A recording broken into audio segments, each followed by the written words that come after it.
नमस्कार विद्यार्थी मित्रांनो. आपण मागील तासाला पेपर 2 मधील लेसन नंबर 4 सुट्या भागाचे परिचालन म्हणजे स्पेअर पार्ट ऑपरेशन याविषयी माहिती घेत होतो. आणि या लेसन मधील आपण स्पेअर पार्ट टर्मिनॉलॉजी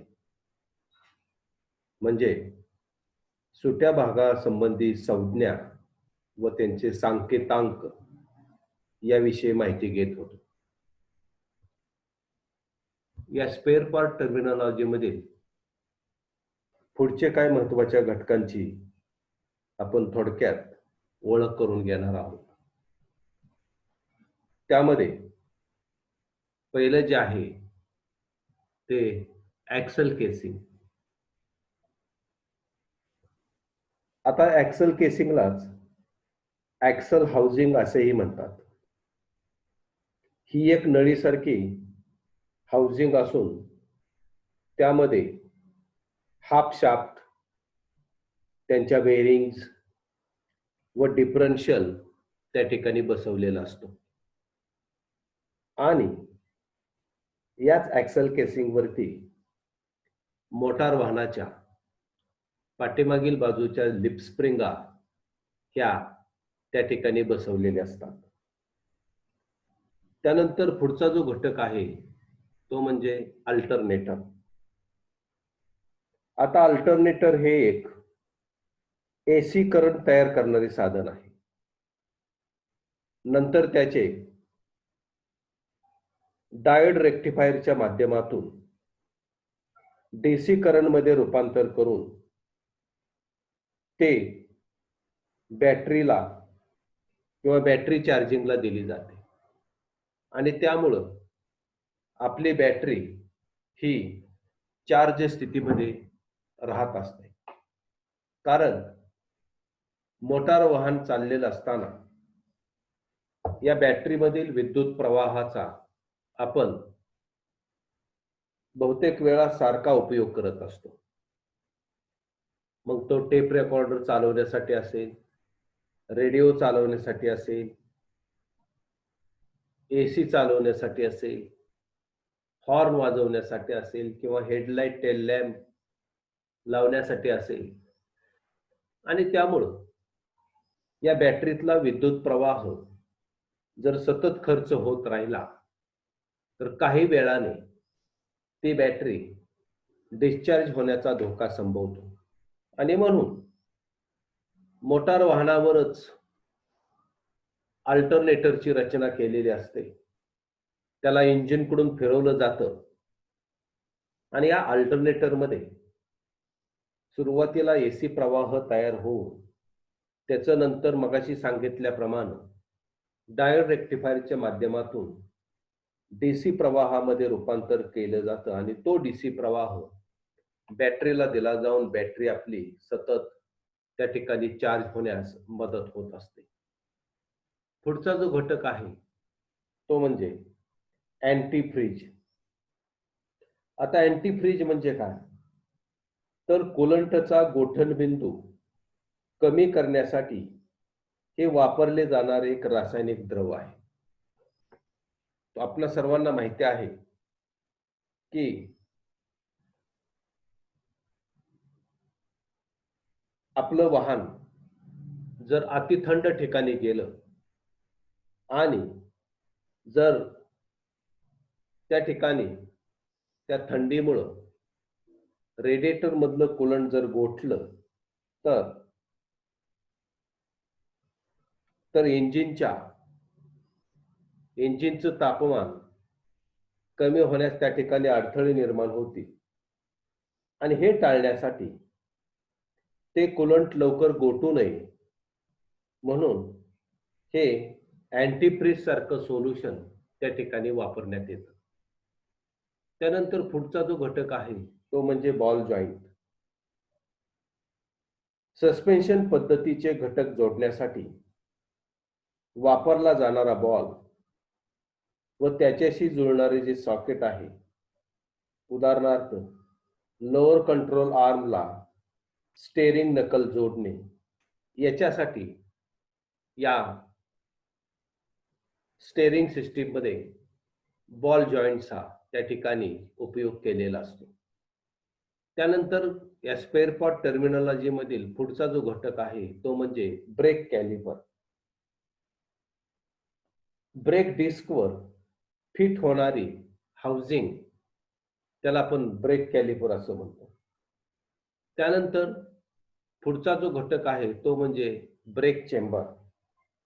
आता ब्रेक चेंबर म्हणजे हा एअर प्रेशर सिस्टीम मध्ये दाबयुक्त हवेच्या दाबयुक्त ऊर्जेचे उपयुक्त यांत्रिक कार्यात रूपांतर करण्यासाठी प्रत्येक व्हीलवरती ह्या एअर ब्रेक सिस्टीम मध्ये ब्रेक चेंबर दिलेला असतो आणि त्याच्या माध्यमातून ब्रेक लागण्याचं काम त्या ठिकाणी केलं जातं. त्यानंतर पुढचा जो घटक आहे तो म्हणजे ब्रेक शू. ड्रम ब्रेक्स मध्ये वापरला जाणारा हा एक यांत्रिक घटक असून त्याच्यावर ब्रेक लाइनर बसवलेले असतात. त्यानंतर पुढचा जो घटक आहे तो म्हणजे brake valve. Air pressure system मध्ये कमी जास्त प्रमाणामध्ये ब्रेक लावण्यासाठी या ब्रेक वॉल्वचा त्या ठिकाणी उपयोग होत असतो. त्यानंतर पुढचा जो घटक आहे तो बेंडिक्स ड्राईव्ह. लहान वाहनामध्ये वापरले जाणारे एनर्शिया टाइप स्टार्टर ड्राईव्ह त्यास आपण बेंडिक्स ड्राईव्ह असं म्हणतो. त्यानंतर ब्रेक पॉइंट. आता ब्रेक पॉइंट्स म्हणजे कोणते तर इलेक्ट्रिकल इग्निशन सर्किट मध्ये प्रायमरी सर्किट बंद व चालू करण्यासाठी वापरला जाणारा हा कॉन्टॅक्ट पॉइंटचा संच आहे. त्याला आपण सेबी पॉइंट किंवा कॉन्टॅक्ट ब्रेकर पॉइंट असंही म्हणतो. त्यानंतर पुढचा घटक आहे तो म्हणजे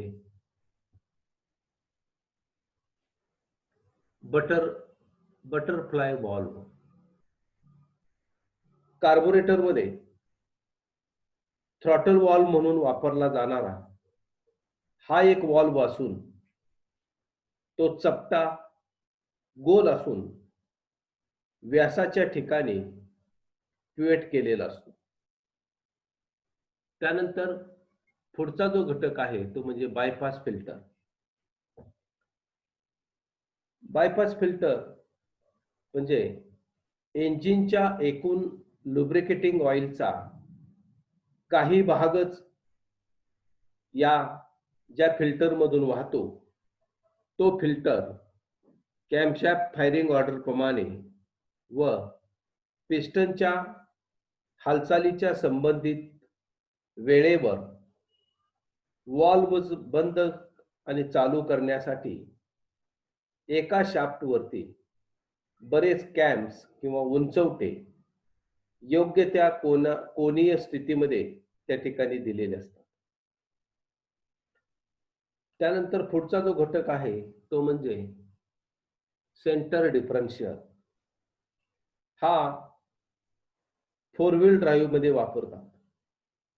याचा उपयोग समोरील तसेच मागील डिफरन्शियलला शक्ती विभाजन करण्यासाठी होतो. बऱ्याच वेळा आपण पाहतो की जर फक्त पाठीमागच्या चाकांवरती डिफरन्शियल असेल आणि आपलं वाहन जर पाठीमागचं वाहन जर पाठीमागची चाकं जर चिखलामध्ये किंवा स्लिपरी रस्त्यावरती जर असतील तर वाहन पुढे जात नाही. मग अशा वेळी जर त्या वाहनावरती 4 व्हील ड्राईव्ह असेल किंवा सेंटर डिफरन्शियल असेल तर या सेंटर डिफरन्शियल कडून मागच्या चाकांबरोबरच पुढच्याही चाकांना ड्राईव्ह दिला जातो आणि त्यामुळं ते वाहन त्या स्थितीतून आपल्याला बाहेर काढता येऊ शकतं. त्यानंतर पुढचा घटक आहे ते म्हणजे चिप. यामध्ये एक किंवा अनेक इंटिग्रेटेड सर्किट असतात व ही अत्यंत कमी साईजची असतात. त्यानंतर पुढचा जो घटक आहे क्लच. या क्लचचा उपयोग आवश्यकतेप्रमाणे एका शाफ्टची गती दुसऱ्या शाफ्टला देण्यासाठी ही वापरली जाणारी यंत्रणा आहे. आपण पेपर 1 मध्ये या क्लचचा एक लेसन आहे आणि त्यावेळी आपण त्याचा डिटेलमध्ये अभ्यास करणार आहोत. या क्लचचा मुख्य उद्देश आत्ता सांगितल्याप्रमाणे की इंजिनकडून पाठीमागच्या चाकाला मिळणारी पॉवर तोडणे आणि जोडणे याच्यासाठी हा क्लच असतो. त्याचप्रमाणे स्थिर स्थितीतली गाडी गतिमान करणे, गाडी गिअरमध्येच असताना जागेवरती उभी करून ठेवणे, यासाठी या क्लचचा त्या ठिकाणी मोटार वाहनांवरती वापर केलेला असतो. तर आपण त्या लेसनच्या वेळेस त्याचे डिटेल्स नंतर पाहणार आहोत. त्यानंतर पुढचं जो आहे कॉन्स्टंट व्हेलॉसिटी जॉईंट. आता कॉन्स्टंट व्हेलॉसिटी जॉईंट ही एक विशिष्ट प्रकारचा युनिव्हर्सल जॉईंट असून यामध्ये फिरवल्या जाणाऱ्या, त्याला आपण ड्रिव्हन शाफ्ट म्हणतो, फिरवल्या जाणाऱ्या शाफ्टची गती मोठ्या कोनात एकसारखी राहते. त्यासाठी हा कॉन्स्टंट व्हेलॉसिटी जॉईंट किंवा युनिव्हर्सल जॉईंटचा त्या ठिकाणी वापर केलेला असतो. त्यानंतर CVT हा एक ऑटोमॅटिक गिअरबॉक्स आहे आणि याच्या साहाय्याने इच्छित ड्राईव्ह रेशो मिळवता येतो. म्हणजेच हा एक अमर्याद स्पीड रेशो ट्रान्समिशन आहे. त्यानंतर कॅमशॅफ्ट पोझिशन सेन्सर. कॅमशॅफ्टची स्थिती कशी आहे याचे सिग्नल इलेक्ट्रॉनिक कंट्रोल युनिटला देण्यासाठी या सेन्सरचा त्या ठिकाणी उपयोग केलेला असतो. पुढचा जो घटक आहे तो म्हणजे कॅपॅसिटर डिस्चार्ज इग्निशन. त्याचा शॉर्ट फॉर्म आहे CDI. ही एक इलेक्ट्रॉनिक इग्निशन सिस्टीम आहे ज्यात स्पार्क प्लग पेटवण्यासाठी कॅपॅसिटर डिस्चार्ज करंटचा उपयोग केलेला असतो. याचा उपयोग जास्त करून मोटारसायकलमध्ये किंवा काही कारमध्ये केलेला आहे. त्यानंतर पुढचा जो घटक आहे अत्यंत महत्त्वाचा तो म्हणजे कार्बोरेटर. या कार्बोरेटरचा उपयोग मोटार गाडीवरती कशासाठी केलेला असतो तर कोणत्याही परिस्थितीत इंजिनला अचूक त्या ताकदीचे व अचूक त्या प्रमाणात हवा व इंधन यांचे मिश्रण पुरवणारे साधन म्हणजे कार्बोरेटर होय. याचाही अभ्यास आपण पेपर 1 मध्ये डिटेलमध्ये करणार आहोत. त्यानंतर पुढचा जो घटक आहे तो म्हणजे कॅटॅलिटिक कन्व्हर्टर. आता हे एक सायलेन्सर व एक्झॉस्ट मॅनिफोल्ड मध्ये बसवले जाणारे दंड गोलाकृती साधन असते. यामुळे एक्झॉस्ट वायूमधील कार्बन मोनॉक्साईड, नायट्रोजन ऑक्साईड या विषारी वायूंचे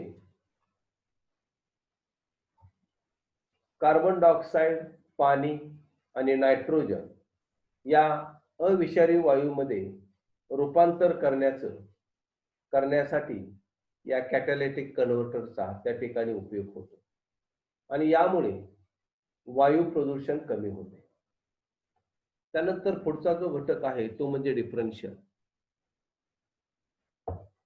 वाहन वळत असताना आतील व बाहेरील चाकांची गती वेगवेगळी ठेवण्यासाठी या मोटार गाडीवरती या डिफरन्शियलचा उपयोग केलेला असतो. त्यानंतर पुढचा जो घटक आहे तो म्हणजे डिमिंग स्विच. हेडलाईटची चमक कमी जास्त करण्यासाठीचे हे एक बटन आहे. त्यानंतर ड्रॅग लिंक. स्टेरिंग सिस्टीमच्या स्टेरिंग आर्म हा आयडलर आर्मला जोडणारा घटक, त्यास आपण ड्रॅग लिंक असं म्हणतो. त्यानंतर पुढचा जो घटक आहे तो म्हणजे ड्राईव्ह शाफ्ट. यालाच प्रोपेलर शाफ्ट असेही म्हणतात. ही एक शाफ्टची जोडणी असून याला दोन्ही बाजूला 2 युनिव्हर्सल जॉईंट असतात आणि याचा उपयोग गिअरबॉक्सची गती ही ड्राईव्ह ऍक्सलला देण्यासाठी या शाफ्टचा त्या ठिकाणी उपयोग होत असतो. त्यानंतर इलेक्ट्रॉनिक कंट्रोल युनिट, त्याचा शॉर्ट फॉर्म आहे ECU. आता हा एक डिजिटल संगणक असून तो विविध सेन्सरकडून मिळालेल्या माहितीच्या आधारे वाहनाच्या सिस्टीम्स म्हणजे इंजिन असेल, ट्रान्समिशन सिस्टीम असेल, ब्रेक असेल इत्यादी गोष्टींवरती तो नियंत्रण करत असतो. त्यानंतर पुढचा जो घटक आहे तो म्हणजे फेंडर. चाकाच्या वरील बाजूस बसवलेले बॉडीचे पत्र्याचे जे पॅनल असते त्यास फेंडर असे म्हणतात. त्यानंतर फ्लुइड फ्लायव्हील, यालाच हायड्रॉलिक कपलिंग असेही म्हणतात. हे क्लचचे पर्यायी साधन आहे आणि यामध्ये शक्ती संक्रमणासाठी द्रावणाचा उपयोग त्या ठिकाणी केलेला असतो. त्यानंतर फ्लायव्हील. आपण या फ्लायव्हीलचा अभ्यास इयत्ता 11वी मध्ये केलेला आहे. इंजिन क्रँकशाफ्टवर बसवला जाणारा